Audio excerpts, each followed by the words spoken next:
What is up, you awesome kisters? It's CistReactZ here, guys. Today we're reacting to FNAF in Real Time is canceled by the Real Time Studio. So make sure you guys hit that like button, subscribe to Real Time Studio, and comment down below. My lips are chapped. I got which sent is not good. this video by one of the Real Time creators. There's been a lot of misinformation going around about FNAF in Real Time.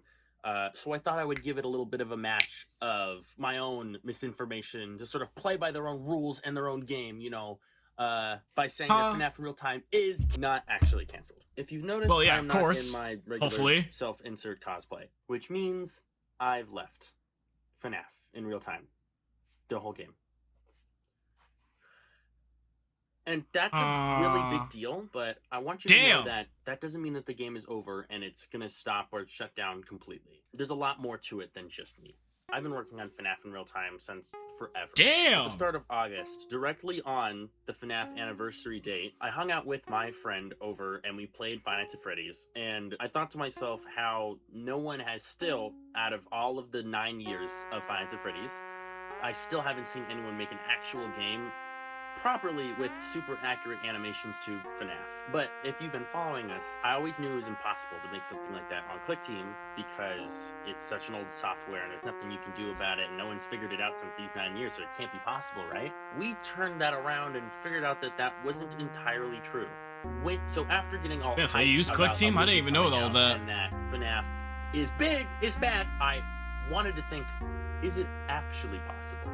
And that was something that was a big question through most of making FNAF in Real Time, which was the idea of, was it actually possible? Is it actually possible? So immediately after we hung out, I think about literally a day afterwards, or even that same day, and I think it was 11 days afterwards, right? We released our first trailer. A lot of people think that Real Time was in development like months before that first trailer. It was crafted and deep in its own. The original game I wanted to make actually didn't feature FNAF 1 in Real Time. I wanted to do another game with Brother. If you know Brother, Brother is the paper plate guy that seems to be showing up everywhere on everyone's thumbnails now, which he didn't originally, and the first time they did the demo, and now he's there, which makes people always mad. My God. Part of the game when he's such a small freaking. I'm fine.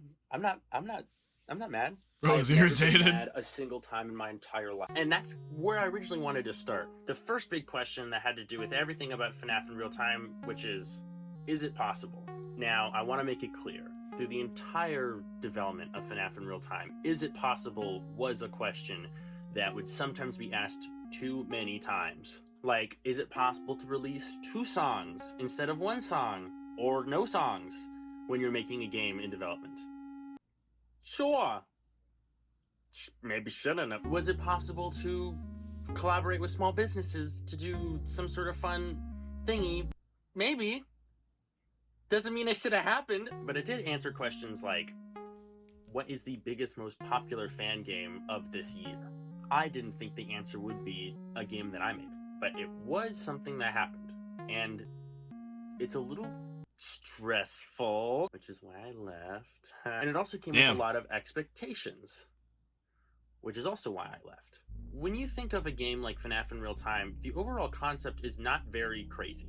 It seems like it's something that is very small and something that can be very contained, but also when you get hundreds and thousands of views and supporters for the game, it very much stops from being something that can be simple and fun and something that feels like not fair.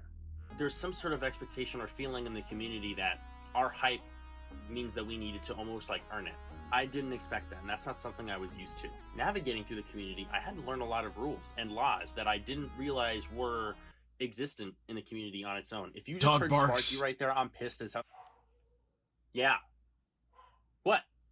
No, you're not going in FNAF in Real Time. Thank you very much. Let him in. Why are you asking me? And so having all that, make him the forbidden Easter egg dog, Sparky. And it was a lot on me.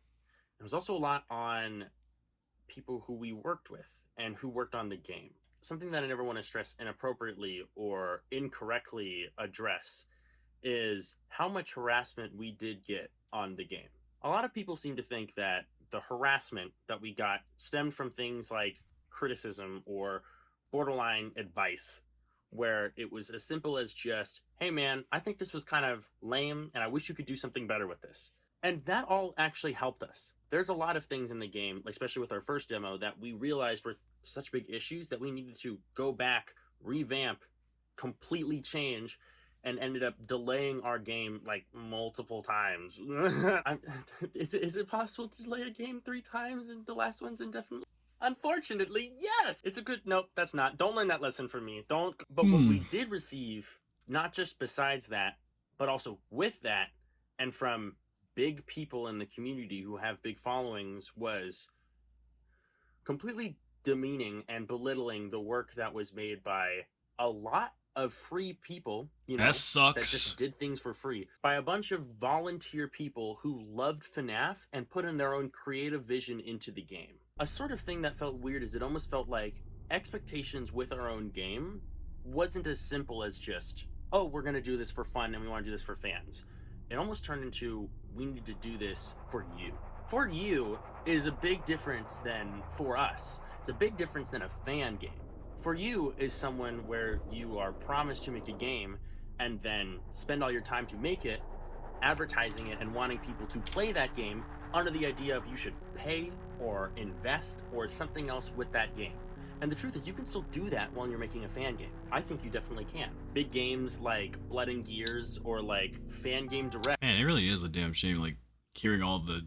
Like I've seen, like, a lot of, like, negative shit, like, surrounding real-time FNAF on Twitter, but, like, I didn't know that was, like, happening within the team. Like, a bunch of... Like, just hearing, like, the stuff that he's saying, like, big creators, like, insulting the game, like damn, I'm expecting bigger things out of him. It's like, bro, like... Where did we go, like, in the FNAF community? Like, where did it happen where everybody just got so fucking toxic? I remember back in the old days where FNAF 1 through 4 dropped, like, you barely heard anybody being toxic. Everybody was just like in union together for the next game to release, and Scott was releasing them like 1, 2, 3, damn 4.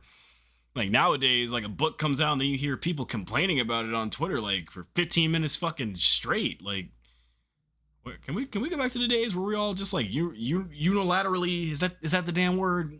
I don't know. Anyway, can we go back to the damn days where we were just hyped in union about FNAF shit coming out, and let's add fan games into the equation too, because fan game creators are talented and amazing, like the real-time FNAF team, bro. Care have entire Seriously. events about celebrating or sharing or moving my fucking hand or hyping up all of the sort of interest in keeping the fans excited for the game that you want to make for fun. And there's pressure with that, and there's critiques with that, and there's ways to advance and move forward, but there's also expectations that if you didn't enjoy it,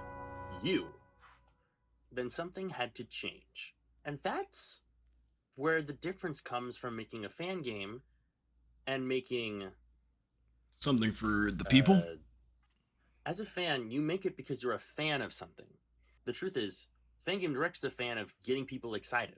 Blood and Gears is a fan of doing something new while keeping it still a part of Five Nights at Freddy's. Playtime with Percy is a fan of making something so unbelievably fun and creative with an awesome group of, like, team, standing out as one of the most unique and cool fan games ever. I don't mean to hype up Playtime with Percy. Still need to play that game. It's fire. So, to go back to the beginning, I'm not trying to say that our fan game is the best fan game ever, because Droid Creation exists. And I'm also not trying to say that our fan game is the most creative but Five Nights at fan game Candy's ever, exists too. That's the best. Exists. But what I can proudly and strongly say is, it's yours. All of the support, the fan base, and the interest in our game has been not unmatched, because you guys always match it with everything that happens in our community, but it was unexpected, and it wasn't necessarily deserved. As a lot of people point out, the game is just kind of FNAF with animation. Oh shit, it's me. But the minute you guys put your hands on it, it became, I don't even kind of FNAF. Why the fuck do we always gotta add these? Like, every time I see myself on Twitter, every time I see myself in a damn video, I always look so damn stupid, but damn, I'm glad y'all added me though. Thank you. Man, I gotta stop making myself look stupid. Alright, sorry, serious note. Animations, but the minute you guys put your hands on it, it became, I don't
So help me God, TARRYN, if at the end of this video you troll or some shit.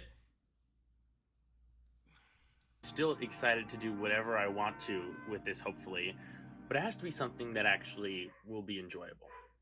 And Sparky, I swear to God, you are Sparky, really? Okay. My dog's name is not actually Sparky. It's not gonna name drop my dog. What are you doing? I already got doxxed already. I think just after all of this, I am so grateful. This community is so talented, but it's also complicated. I think we've all known that for a really long time, and we've sort of been wanting it to not be so full of shit. I'm sorry, that's not actually accurate to what I think. I just think that like a small fraction of people in the community and like either at high or low like places of status, people who are amazing truly have built this community to be fantastic, and I'm still going to be a part of it as much as I can. So with that being said, I think it's time for me to really just kind of push forward and try something different. Enough of the heartfelt cheesy stuff. Damn. Alright, Real Time Studio and FNAF and Real Time are being split into two separate identities. Our indie game development, music, animation, and new projects will continue on at Real Time IRT for all FNAF and Real Time and FNAF movie games. Okay, that's great. But damn, sad to see that TARRYN's out though. That sucks. That really does suck. I was hoping he was joking. Wait, there's a couple of seconds left. I swear to God, it better not be like a troll face or a fucking brother jump scare. Okay.